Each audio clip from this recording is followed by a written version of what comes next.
Welcome into the PFF NFL Daily. Today discussing the AFC. And Sam, it looks like the Kansas City Chiefs are the best team in the AFC right now because the Bills keep losing.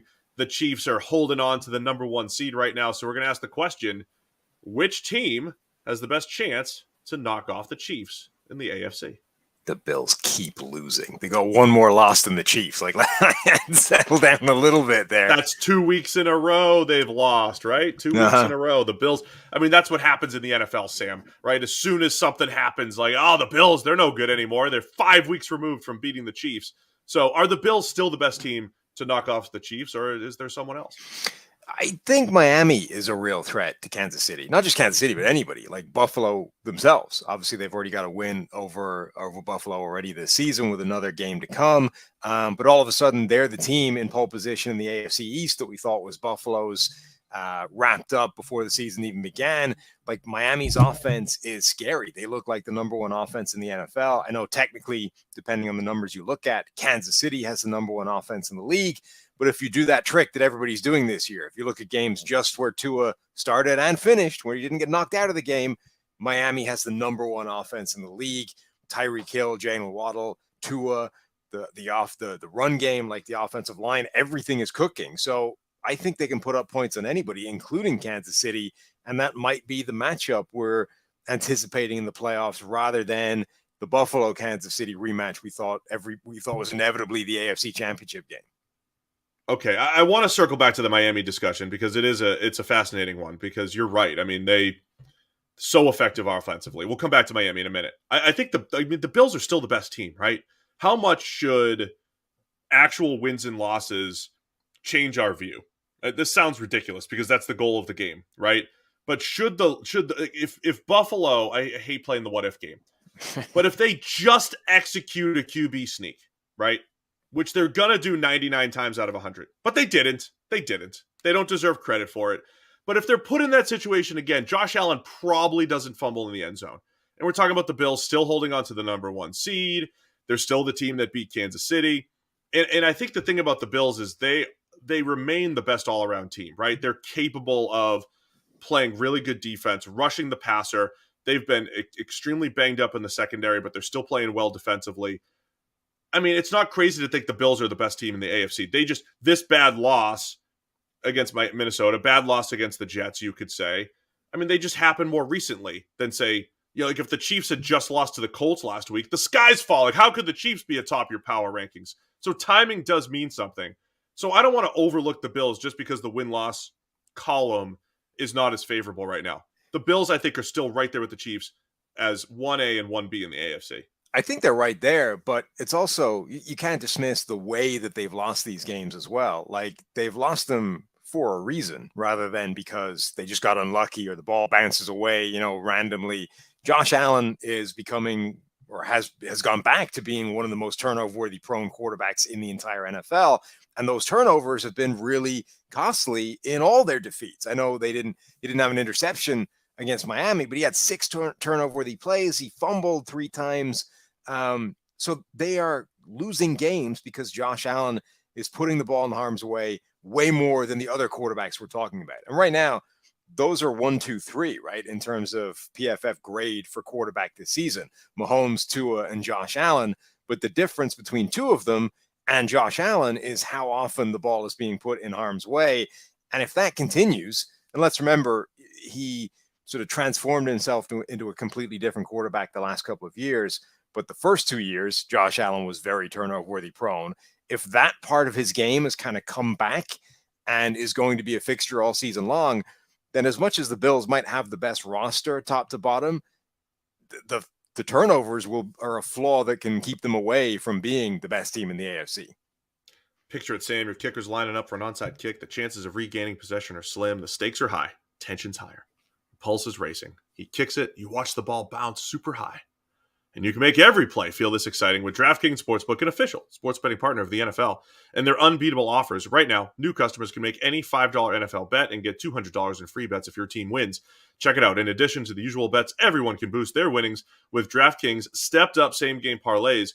And those are available, those stepped-up same-game parlays, once per game day, all season long. So download the DraftKings Sportsbook app now. Use promo code PFF to get $200 in free bets if your team wins. Just place a $5 bet on any football game only at DraftKings Sportsbook using the code PFF. All right, Sam, I do want to circle back to the Dolphins. And then there's the other team that was mentioned by Nick Wright on the PFF NFL podcast, the Baltimore Ravens.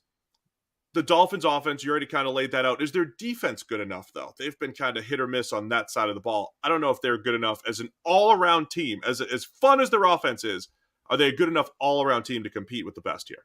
Yeah, I don't think their defense is great, but I think that's applicable to pretty much any team you look at. Like the teams with the best defenses in the NFL don't have the offenses to stack up. Like Denver's defense might be the best defense in the NFL, but Denver's offense stinks. Russell Wilson hasn't worked. The Nathaniel Hackett thing, disaster. So they're not in the picture. But teams like Kansas City, their defense isn't amazing. Buffalo's defense is good, but can be exploited. We've seen that in the last few weeks. And then I think Miami's defense is in the same kind of category as Kansas City. It's capable of showing up for a big game. It's capable of causing problems. There have been some teams that haven't been able to deal with their blitz-happy approach at all.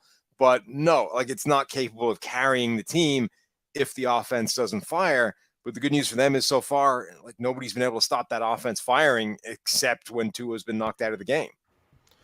Yeah, so I want to see them keep it up, right? I mean, Tua, when he's been healthy, last few weeks, he's taken better care of the ball. He's been great, and the offense has been incredible. So I do want to see that all-around game. So let's circle back to the Baltimore Ravens here as well. Unless there's someone else. I mean, last year's AFC champions, it's the Cincinnati Bengals, and both of those teams, right? The Ravens did beat the Chiefs last year, quirky finish in the regular season, and the Bengals beat the Chiefs twice. And the Bengals are certainly a better team, obviously, when they have Jamar Chase, but they are, potentially as explosive as the Chiefs when they have Jamar Chase. Both of those teams have to be in the mix, both record-wise and also if they get into the playoffs, they've shown that they could beat Kansas City. Yeah, no, Baltimore, I think, are absolutely potentially in that category. Like they are a unique team because of Lamar Jackson and the way that offense functions. I said for years that I actually think that stylistically they have the right offense to be able to stop Mahomes even when he's playing, at his absolute best because they can keep the ball away from him. Now, it didn't work out that way. And the one time they beat the Chiefs, it wasn't even that style of game. Like they won it because Lamar figured out how to be a drop back passer and carry the team on his shoulders that way, as opposed to in the run game. But I think Baltimore have the capacity. They've got the tools, they've got the pieces in place, and they've been adding pieces to that team, whether it's in a trade for Roquan Smith, whether it's in getting Ronnie Stanley back at left tackle. I think the Ravens are definitely in the category of a team that could get it done. I think Cincinnati is as well. Like we know the high end of what the Bengals can do is pretty special. And then the one team that we haven't talked about at all, and probably won't, like to any extended period of time, Tennessee Titans. Tennessee Titans are going to be on their way back to the number one seed again, and everyone's still going to dismiss them. I think what you said about the Bengals, though, is relevant for this entire discussion. They're high end, right? The Bengals have been inconsistent, and they've dropped the ball against lesser teams over the last 2 years.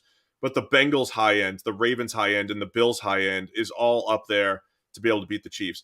The Titans won, man, with Malik Willis under center and not even completing a pass to a receiver and barely even getting anything out of their pass game. And they go to overtime and they play their brand of football. The Titans are fascinating because they can play that physical brand of defense to slow down Kansas City. So I'm still going to lean AFC North. I think it's still the Bengals and the Ravens because what Cincinnati did in the second half of the AFC Championship, 3-man rush, slowed down the Chiefs offense. That was absolutely incredible after they were torched in week one. The Bengals have showed they can make defensive adjustments, but they could also hang in a shootout if they need to. So to me, it might be Cincinnati. The Ravens are intriguing because not that you could take them away, but you lose some of those 10-point, blown leads early in the game in the season. This Ravens offense, the season feels different if they don't have a couple of those missteps early. Yeah, I think the Ravens could absolutely put themselves in that conversation. To me, the most likely team or the team that Kansas City should fear the most, I think is starting to look like Miami. Obviously, the Bills are still right there. But I think Miami is becoming a scarier prospect to Kansas City than any of these other teams. What a story if it's Tyreek Hill and the Dolphins. They will play later in the year, right? No, they don't. You keep saying that. I keep saying that, and it's wrong. Yeah. They won't play, but they might play in the playoffs. I'll take the Bills as still the scariest team because I'm not an overreactor, Sam. I don't overreact to the last thing I saw, the Bills are still the biggest threat to the Chiefs. Let us know in the comments who's the biggest threat to the Kansas City Chiefs in the AFC.